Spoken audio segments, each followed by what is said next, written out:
Hello everyone, it's RhinoGamesUK, and today we are going to be looking at all the redstone basics you need to know. So let's get started. So, the first things you'll need are the rails tracks. They'll help you get where you need to go at amazing speed. All you need to do is have the right supplies. They are quite hard to make. You need a lot of iron, a lot of gold, and a lot of time.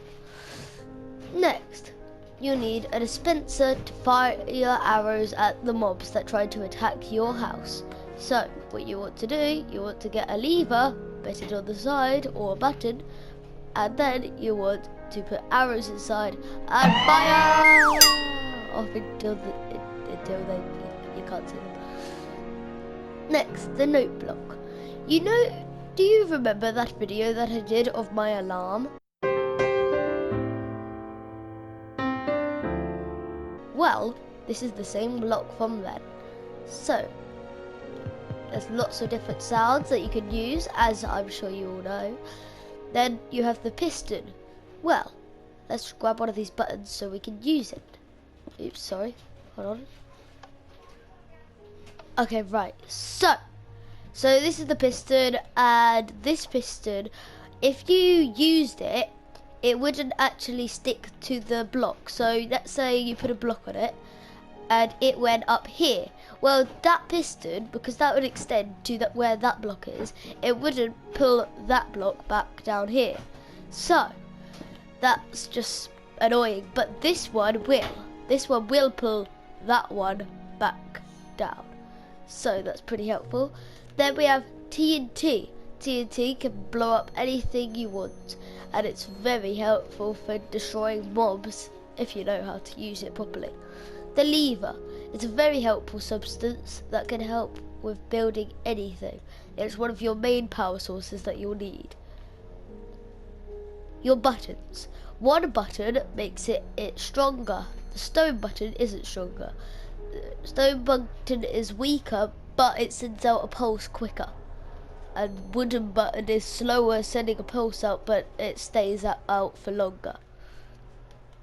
The stone pressure plate, just so you know, is that the wooden pressure plate, actually, if you drop something on it, it will fire. It won't fire, but it will ignite. If you throw something on this one, on the stone one, it will not. Wait, hold on. I don't know what's just happened, but oh well. But if you threw something on there, it would not work. The redstone dust, the thing that started the entire world of redstone universe. Well, that is the main substance that would power anything right here you see. All of this would be powered by that, which is very impressive. To make one of these redstone blocks, which would be very helpful to need, you grab one of them, you just put one here, you put one here, you get pistons extending. And look, we can actually show you a test here of this. That. Oh wait, sorry, hold on, let's use a different block. So if we used, hold on, trying to find a block. Okay, so you put these on, and then you put that there, and then hold on, we'll switch back. I'm trying to find it. It's not doing good. Where is he? There we go. So there we go. You have that, and then, well, as I showed you, that will stay up, but that one won't. So that will bring it down, and that one won't. So it's very interesting. Then we have the redstone torch, also used to power anything you want, but you can actually make it turn off if a redstone repeater is plugged into it.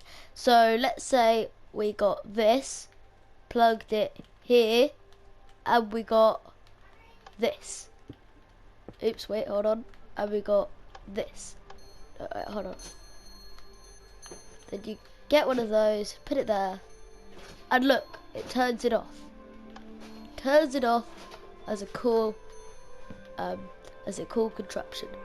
So there's something that you may have not known. with repeaters you can actually make it so they have a bit of a delay. And if you do not know what a repeater is mainly for, it's used to keep the current going of redstone, because at one point, once you put a lot of redstone down, it will start to wear off. Just like in real electricity, you'll need electricity pylons to keep it going. So these are basically pylon but way smaller. So there's a new lesson that you may have learned just then. Oops, what am I doing? So then we have the redstone lamp. The lamp that will help you light up your house. It's very helpful, and all you need to do is that. Pretty helpful, pretty cool. Then you have the dropper. So you remember the dispenser we showed you earlier? Well, I showed you earlier. There's no one else here. If you had to shoot that, that would shoot, like, let's say we had lava in there. It would shoot lava everywhere. But if you put a lava bucket in here, it would just shoot the lava bucket out. Same as this one, but this one would shoot actual lava and the bucket would stay in. Then, next we have daylight sensor. The daylight sensor is used on lots of different things. So if we went over here, we used it for the sun, it would work. But then if you turned it off, turned it to night, and look what happens. It still lights up, but then it turns off. So it's very cool, and it's a very interesting piece of engineering. And I think it's pretty sick. So, we have the hopper. If you were to put something, anything inside for that matter, it would go inside, and if there was a chest underneath it, like let's say there was this chest, which is, I'll get to it in a second, it would end up going to go a bit crazy. Well, no, it wouldn't go crazy. It would put this thing, it would put the item in whatever chest is underneath, and then you've got it. You could also do that, like you put arrows in it and you put it above the dispenser so it constantly didn't run out, which is pretty cool, I think. I've never actually done that, now I'm thinking of it. The comparator. I'm still actually not 100% sure how it properly works, but what I've seen is if you put it, let's say you put it here, and there was something in the hopper, then this would light up the back torches. I mean, you can make it so the front torch lights up. I think that's to put it in a different mode. But this is one thing that I don't 100% know that much about, so I'm sorry about that. The trapped chest, used to, if you put one of these behind it. So let's say I got, no, we can't use one of those. Hold on. Oh no, I can't see my inventory. So we got one of these, put that there, and we opened that, and as you can see right there, it lighted up because the trap chest gives a redstone current, although it just says chest because it's meant to be a trap, so it tricks your friends, and you maybe sometimes. You can link it up to anything you want. You can link it up to TNT, you can link it up to like a redstone door, you can link it up to a redstone trap, you can literally just link it up as a normal chest. Or you can link it up as like to open a nether portal or something. Then we have the pressure plates. We have an iron pressure plate and we have a gold pressure plate. Not too much about them that I can really say, because they're mainly, from all I know, is that they're basically the same, unlike the ones over there. But then we have this, which is the last block of the day. And how this works is if you put something right here. Wait, hold on, before I do it, watch that red light when I'm here. Look, you ready? You watching it, guys? It flashed when I did that, and then when we break it, flash again. So that's quite cool, and you can use it for like redstone lifts, which I'm actually going to show you in one of my episodes how to make a redstone lift. But anyway, I think, oh wait, I missed this when we were over here, a tripwire hook. So you need string for this, and you can make any type of trap you want, which is pretty cool and pretty useful to, like, you can spawn in creepers with a spawn egg with it, because you could use a dispenser, you can spawn in some stuff, you could just use it to get some stuff, like to mine or something in a way, I don't know. But I don't know how you would actually do that, but I'm sure there's a way. Anyway, let's get on to the contraptions. So, oh look, my phone's ringing. It's just a quick reminder to tell you guys to like, subscribe, hit the bell, and remember to comment what you would like to see next. Now, let's get on with this. Are you ever tired of walking to your house and then it's only opening like this and then you're like getting stuck in the middle? Well, you don't have to worry about that now. Because of my redstone design, you could just do this. Well, you could walk in the middle, and that would still work without doing any redstone. But if you just walk here, it still opens both sides, even though I'm on this one, not on both of them, not standing in the middle.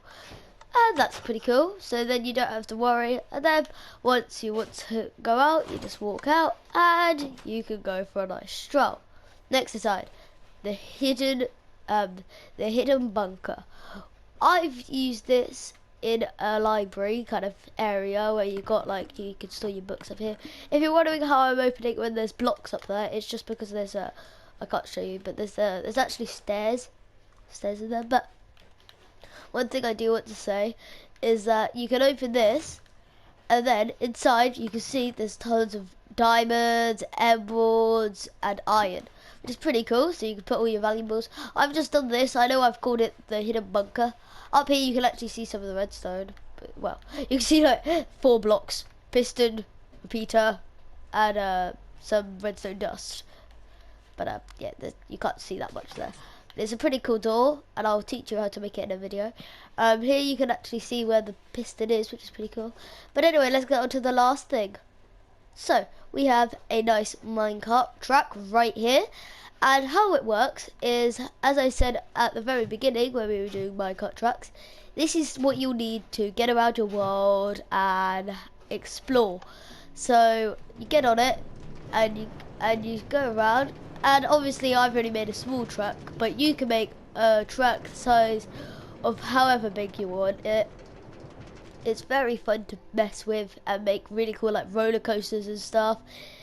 Hopefully one day they'll actually add vehicles to this game. Maybe you guys should comment that to like the creators of you should message it to Mojang like, Mojang, make vehicles. But yeah, I think that's pretty much everything in this that I have to show you today. So this has been RhinoGamesUK, and I say bye.